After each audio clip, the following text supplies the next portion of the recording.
시간 우리에게 주시는 하나님 말씀은 골로새서 1장 15절에서 20절의 말씀입니다. 신약성경 324쪽입니다. 그는 보이지 아니하는 하나님의 형상이시요 모든 피조물보다 먼저 나신 이시니 만물이 그에게서 창조되되 하늘과 땅에서 보이는 것들과 보이지 않는 것들과 혹은 왕권들이나 주권들이나 통치자들이나 권세들이나 만물이 다 그로 말미암고 그를 위하여 창조되었고 또한 그가 만물보다 먼저 계시고 만물이 그 안에 함께 섰느니라.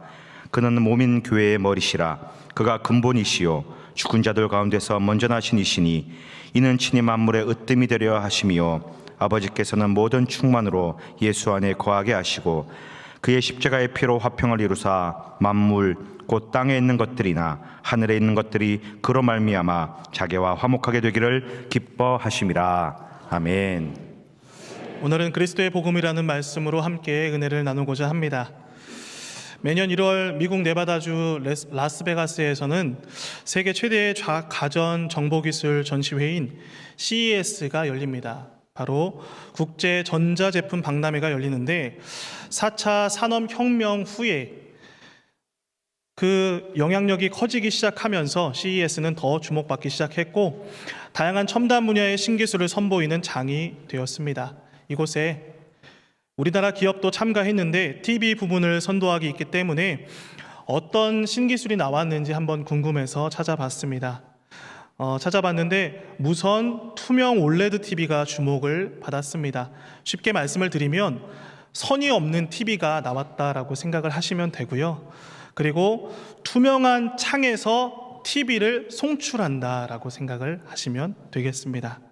이 제품이 CES 2024 최고의 제품으로 선정이 되었습니다. TV는 해상도가 중요합니다. HD, FHD, QHD, UHD 점점 이 해상도가 기술이 가면 갈수록 올라가는데 왜냐하면 우리가 직접 눈으로 보는 것처럼 생동감 있는 영상을 출력하기 위해서 해상도가 점점 올라갑니다. 그리고 이제는 예전의 흑백 TV와 흐릿한 TV가 아니라 선명한 화질, 직접 살아있는 것과 같은 화질의 영상을 시청할 수가 있게 되는 것입니다. 이것을 보면서 한 가지 생각이 들었습니다. 우리의 신앙생활도 동일하게 분명한 초점을 가지고 있어야 한다라는 사실입니다. 바로 뚜렷하고 분명한 것을 보고 믿어야 한다라는 사실입니다. 흐릿하고 비슷한 것 같은 긴가민가 하는 신앙과 믿음이 아니라 분명한 목적과 복음을 가지고 살아가는 것이 이 시대를 살아가는 크리스천들에게 필요한 것이라는 생각을 하게 되었습니다. 오늘 우리가 읽은 골로새서는 골로새 교회의 이야기입니다. 특히 당시 골로새 교회가 힘들었는데 바로 이단이 들어왔기 때문에 굉장히 어려운 시간을 보내게 됩니다. 먼저 종교적인 혼합주의가 있었습니다. 오직 구원은 예수님을 믿어야만 우리가 구원을 얻을 수 있는데 그것이 아니라 여러 가지를 섞어서 축복을 쫓아가는 사상이었습니다. 그리고 유대주의와 타협 사상들이 있었습니다. 예수님의 말씀이 아니라 적당히 타협하면서 중간만 하면 된다라는 생각들이, 사상들이 만연하게 되었습니다. 중요한 것은 그로 인해서 이 골로새 교회가 큰 문제에 직면하게 되었는데 그것은 바로 이 복음의 본질이 흐려지게 되었다라는 것입니다. 이러한 이단들의 문제는 결코 예수를 부인하지 않습니다. 다만 복음의 물을 탈 뿐입니다. 그래서 그 복음이 복음으로서의 기능을 하지 못하도록, 복음의 능력을 발휘하지 못하도록 할 뿐이었습니다. 교활하게 위장을 하고 그래서 위험한 것이 되었다라고 말씀을 드릴 수가 있습니다. 왜 각 나라 정부에서 위조 지폐 단속을 철저히 하는지 아십니까? 왜냐하면 그것을 하지 않으면 금융시장 전체가 흔들리기 때문에 그렇습니다. 그래서 가짜의 위력이 대단한 것입니다. 전 세계에 내가 그리스도, 내가 주라고 하나님이라고 주장하는 사람이 40명이 있다고 합니다. 그런데 그 중에 20명이 한국 사람입니다. 전 세계 이단 공급에 한국이 일조를 하고 있습니다. 이 사람들은 위조된 복음을 전합니다. 편집된 복음을 전합니다. 힘들고 이해하기 어려운 것, 따라하기 어려운 것들을 다 잘라냅니다. 말씀을 따라가려면 우리가 기본적으로 내려놓아야 될 것들이 있습니다. 하나씩, 두 개씩 우리의 욕심과 정욕과 나의 보좌를 내려놓아야 되는데, 진짜 믿음을 우리가 쫓아가기 위해선 그 모든 것들을 내려놓아야 되는데 그것을 다 잘라버립니다. 다 잘라버리고 자기 좋은 것만 편집해서 복음이다 라고 전하게 됩니다. 그래서 사람들이 혹해서 넘어가게 되는 것입니다. 이단의 사상에 조금은 힘들이지 않아도 제대로 믿음 생활을 할 수 있을 것 같은 그 마음에 사람들이 넘어가게 됩니다. 그래서 사람들이 JMS에 넘어가고 신천지에 넘어가게 되는 모습을 볼 수가 있습니다. 참 안타깝습니다. 그런데 교회도 믿음이 떨어지면 여기에 흔들릴 수밖에 없습니다. 믿음이 떨어지면 나타나게 되는 증상 중에 하나가 바로 복음이 흔들리게 됩니다. 복음의 여러 가지들, 오직 예수 그리스도가 아니라 다양한 것들을 복음으로 가지고 옵니다. 그래서 교회가 흔들리게 되는 것입니다. 오늘 이런 위기의 이 골로새 교회에 바울은 기도해야 된다, 성경을 더 읽어야 된다라고 말하지 않습니다. 그는 분명하게 이야기를 하고 있습니다. 물탄 그저 그런 복음이 아니라 분명하고 선명한 예수 그리스도를 전하고 있는 것을 볼 수가 있습니다. 그래서 사도 바울은 오늘 본문에서 골로새 교회 성도들에게 복음의 가장 본질이 되시는 그 예수님에 대해서 다시 설명하고 다시 가르치고 있는 것입니다. 이것을 보면서 우리의 마음 가운데 다시 한번 점검해 보았으면 좋겠습니다. 어느새 내 마음 가운데 세상과 타협한 복음은 없는지, 어느새 내 마음 가운데 조금은 게을러진 마음으로 인하여서 흔들리고 있는 이 복음이 없는지 다시 한번 점검하는 시간이 되었으면 좋겠습니다. 첫 번째는 먼저 찾아와 주셨습니다. 15절 말씀을 함께 읽어보도록 하겠습니다. 시작. 그는 보이지 아니하는 하나님의 형상이시요 모든 피조물보다 먼저 나신 이시니. 아멘. 여기에서 형상이라는 말은 보이지 않는 것을 보이는 것으로 나타낸 것입니다. 그러니까 이전에는 볼 수가 없었다라는 말이기도 합니다. 왜냐하면 하나님은 영이시기 때문에 그분을 우리가 볼 수가 없었어요. 그리고 설사 영안이 열려서 본다고 해도 우리는 제대로 하나님을 볼 수가 없었습니다. 그래서 모세도 하나님을 보여달라고 하니까 하나님이 모세를 바위틈에 숨겨놓고 지나가셨는데 모세도 하나님을 볼 수가 없었습니다. 아무리 하나님의 큰 종이고 하나님께서 사용하시는 사람이라 할지라도 하나님을 직접 대면하거나 하나님을 볼 수는 없었다라는 것을 말씀을 합니다. 왜 그렇습니까? 이것이 바로 인간의 한계이기 때문에 그렇습니다. 우리는 인간으로서 하나님을 대면할 수가 없습니다. 그리고 하나님을 직접 볼 수도 없습니다. 그런데 우리가 읽은 말씀 가운데 놀라운 일이 일어났습니다. 예수님이 오셨는데 이분이 바로 아버지의 영광이다라고 말씀을 하고 있습니다. 아버지의 영광이 무엇입니까? 예수님 안에 하나님 아버지의 영광이 거기에 가득 차 있다라는 말씀입니다. 그러니까 예수님이 하나님이 되셨다라고 우리가 생각할 수가 있습니다. 예수님이 하나님의 형상이다라고 말씀을 하고 있는 것입니다. 그분이 하나님의 모든 영광을 가지고 계신 분이다라는 것을 말씀을 합니다.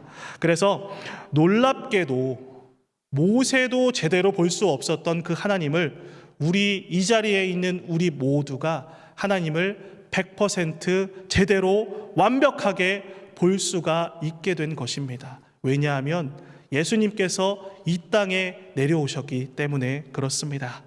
하나님을 보는 것이 이제 가능해졌습니다. 하지만 그와 동시에 이제 누구도 핑계할 수 없게 되었다라는 것입니다. 누구든 원하는 대로 하나님을 만날 수 있고 그분을 알 수 있고 교제할 수가 있습니다. 그래서 보이지 않는 하나님이 보이는 이 하나님의 형상으로 오셨다는 게 얼마나 놀랍고 대단한 말씀입니까? 누구든 원하는 대로 하나님을 만날 수 있고 그리고 그분을 알 수 있고 그분과 교제할 수 있다라는 것을 말씀을 하고 있는 것입니다. 여러분, 요한계시록을 보니까 이 말씀이 있습니다. 3장 20절 말씀입니다. 우리 한 목소리로 읽겠습니다. 시작.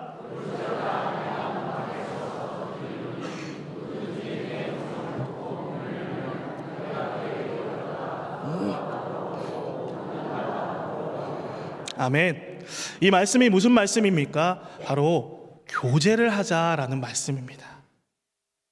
마음의 문을 열고 나와 이야기하고 마음의 문을 활짝 열고 나와 깊은 관계를 갖자라고 말씀을 하고 있는 것입니다. 날마다 우리가 해야 될 것이 무엇입니까? 마음의 문을 열고 하나님과 예수님과 교제하는 삶을 살아가야 한다라는 것입니다. 몇 가지가 있습니다. 안 보이던 분이 보이는 문으로 오셨어요. 그리고 막연한 분이 분명하게 나타나 주셨습니다. 베일에 가렸던 분이 선명하게 자신을 드러내어 주신 것입니다. 그래서 교제가 가능한 것입니다. 이제 여러분들의 마음의 문을 열기만 하면 먼저 와 계신 그분과 교제할 수 있다라는 것을 말씀을 하고 있는 것입니다. 이것을 믿으시기를 예수님의 이름으로 축복합니다. 여러분, 우리가 식사를 누구와 합니까? 친한 사람과 식사하잖아요. 그렇죠? 일적으로 만나는 관계는 어쩔 수 없지만 정말 친한 사람과 식사를 합니다. 그래야 본연의 맛을 느낄 수 있고 맛있게 식사가 가능합니다. 뭔가 서먹서먹하고 친하지 않은 사람과 일적인 관계, 비즈니스에서 만나서 식사를 하면 뭔가 소화가 안 되는 것 같고 체하는 사람도 볼 수가 있습니다. 이것을 생각하면서 우리도 예수님께서 우리 바로 옆에 오셔서 교제하자라고 말씀을 하시는데 이 생각이 딱 스쳐갔습니다. 주님과 교제가 풍성하게 이루어지는 우리 모든 성도님들 되시기를 바랍니다. 주님과 날마다 교제를 하면 그분을 닮아가는 거예요. 그분을 쫓아가는 거예요. 그래서 그분과 점점 가까워지는 것입니다. 그분과 같이 있는 시간이 좋아지고요. 그분과 함께하는 그 교제가 너무나도 행복한 것이 되는 것이 우리의 삶입니다. 그런데 어느새 그분과의 관계가 서먹서먹해졌어요. 말씀과 기도하는 점점 멀어지고 있어요. 그러면 교제하는 것이 어렵게 된다라는 것을 우리 성도님들이 꼭 기억하셨으면 좋겠습니다. 그래서 항상 교제를 누리면서 그분의 축복 안에 살아가시는 우리 송현교회 가족분들 되시기를 바랍니다. 그런데 이 예수님께서 오셔서 교제하자고 이렇게 말씀을 하시는 것, 요셉아 우리 만나자, 하주나 하오나 우리 만날래? 이렇게 이야기를 하고 있는 것입니다. 하루 일을 시작하기 전에 나와 교제할 수는 없겠니? 그리고 너의 삶의 첫 시작을 나와 함께 열어갈 수는 없겠니? 라고 이렇게 예수님께서 말씀을 하고 있는 것입니다. 내 사랑하는 아들아, 내 사랑하는 딸아, 이렇게 예수님께서 지금도 우리 성도님들한테 계속해서 말씀을 하고 있는 것입니다. 이처럼 주님이 우리를 만나 함께 하자고 하시는 것입니다. 오늘 이 거룩한 주일에 이 말씀을 묵상하시면서 주님과의 교제가 다시 회복되는 시간이 되시기를 예수님의 이름으로 간절히 축원합니다. 두 번째로 예수님은 창조의 주체이십니다. 우리 15절 말씀을 다시 한번 읽어보도록 하겠습니다. 시작. 그는 보이지 아니하는 하나님의 형상이시요 모든 피조물보다 먼저 나신 이시니. 아멘. 여기 봤더니 이렇게 말씀합니다. 밑에 줄에 모든 피조물보다 먼저 나셨다라고 이렇게 말씀을 하고 있는 것입니다. 이 말은 무엇입니까? 예수님은 창조의 주체이다라는 것을 말씀을 하고 있는 거예요. 먼저 나셨다라는 말씀은 모든 만물이 있기 전에 예수님께서 이미 존재하셨다라는 것을 말씀합니다. 그리고 원어에는 15절과 16절 말씀에 접속사가 하나 들어가는데 왜냐하면 이라는 접속사가 들어갑니다. 제가 접속사를 넣어서 읽어드리도록 하겠습니다. 그는 모든 피조물보다 먼저 나신 이시니 왜냐하면 만물이 그에게 창조되었기 때문에 그가 창조물보다 먼저 나신 자입니다 라고 이해할 수가 있습니다. 다시 말해서 예수님은 창조주 하나님이시다라는 것을 말씀을 하고 있는 것입니다. 어려서부터 우리는 진화론에 대해서 배웠습니다. 창조론과 진화론 가운데 우리나라 교육과정이 진화론을 배우는 과정이었기 때문에 저도 그리고 지금도 자라나는 우리나라 아이들은 진화론에 대해서 배우고 있습니다. 참 아직도 이해가 가지 않고 그리고 증거가 하나도 없는데 그것에 대해서 빅뱅 이론과 진화론에 대해서 사람들이 계속해서 이야기를 하고 있습니다. 한번 예를 들어볼까요? 여러분이 자고 있는데 아내가 아침에 맛있는 음식을 차려놓고 나갑니다. 특별히 남편이 가장 좋아하는 음식으로만 정성스럽게 식단을 짰습니다. 그리고 예쁜 카드를 마련해서 거기에다가 예쁜 글씨로 편지도 썼습니다. 남편분들이 상상이 안 간다는 지금 표정을 짓고 계셔서 빨리 그냥 넘어가도록 하겠습니다. 그런데 남편이 잠에서 깨서 고민을 합니다. 어떻게 이런 일이 있을 수 있을까? 어젯밤에 바람이 많이 불어서 냉장고가 열려서 반찬이 쏟아져서 이렇게 돼 있구나. 연필이 날려서 자동으로 이렇게 써놨구나. 이렇게 남편이 생각을 한다면 제대로 된 생각일까요? 그렇지 않습니다. 진화론을 보면 바로 이와 같다라고 우리가 생각해 볼 수가 있습니다. 태양이 얼마나 크냐면 바로 이 지구가 태양 안에 130만 개가 들어간다라고 합니다. 동일한 질량을 가지고 있다고 하죠. 그런데 이 우주에는 태양 같은 별들이 수억 개나 수없이 많은 별들이 있고 그리고 수많은 은하 안에서 이러한 질서를 가지고 이 우주가 운행이 돼가고 있습니다.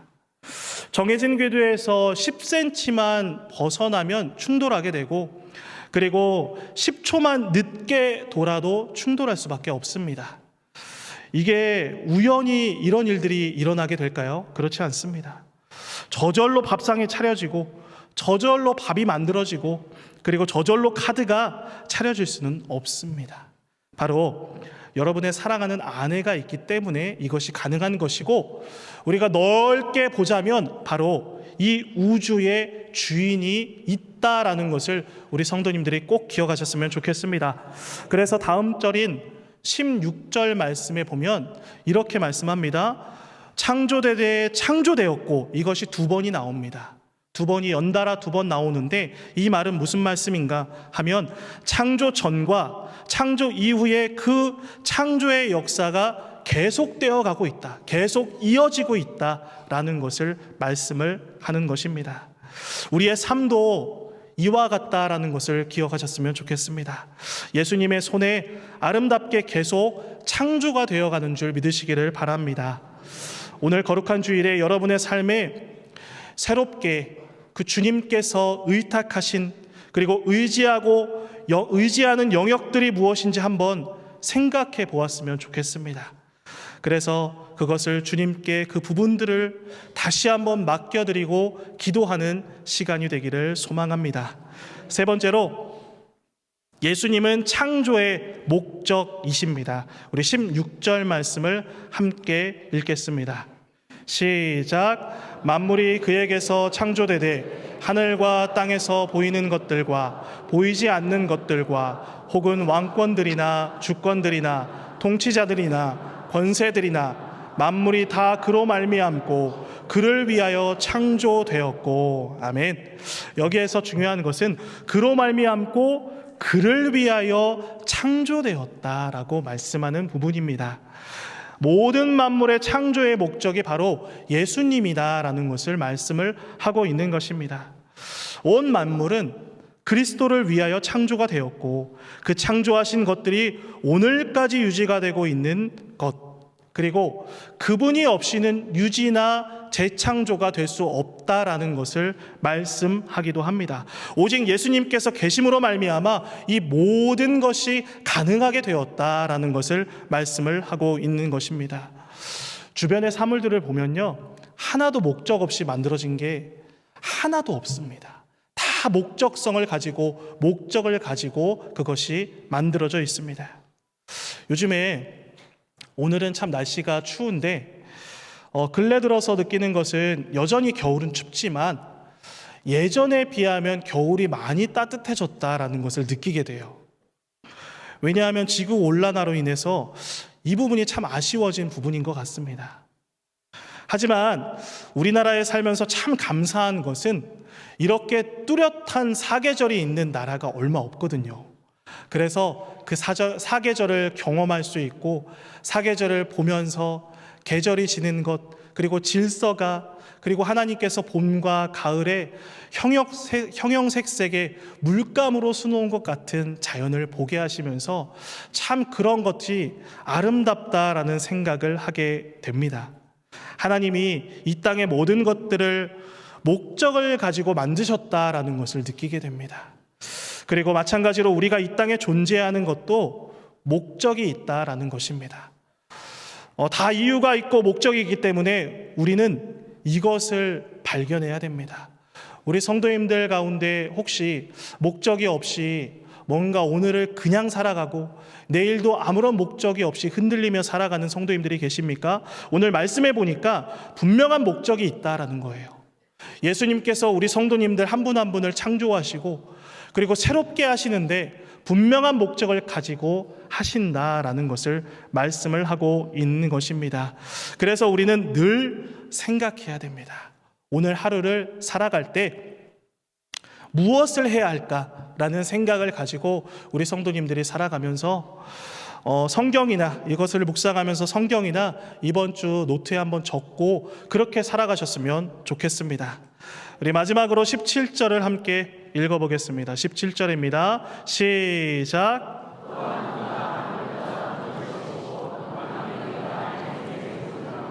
아멘. 예수님은 창조의 집행자다 이렇게 말씀을 하고 있는 것입니다. 여기 봤더니 만물이 그 안에 함께 섰다라고 표현을 하고 있습니다. 만물이 그분 안에서 유지되고 있다라는 말이에요. 반대로 말하자면 그분이 없이는 인간의 역사는 끝난다라는 것을 말씀하기도 합니다. 우리 성도님들께 주님의 이름으로 권면을 드립니다. 예수님을 붙잡으시기를 바랍니다. 하나님의 그늘 아래 살아가시는 우리 성도님들 되시기를 바랍니다.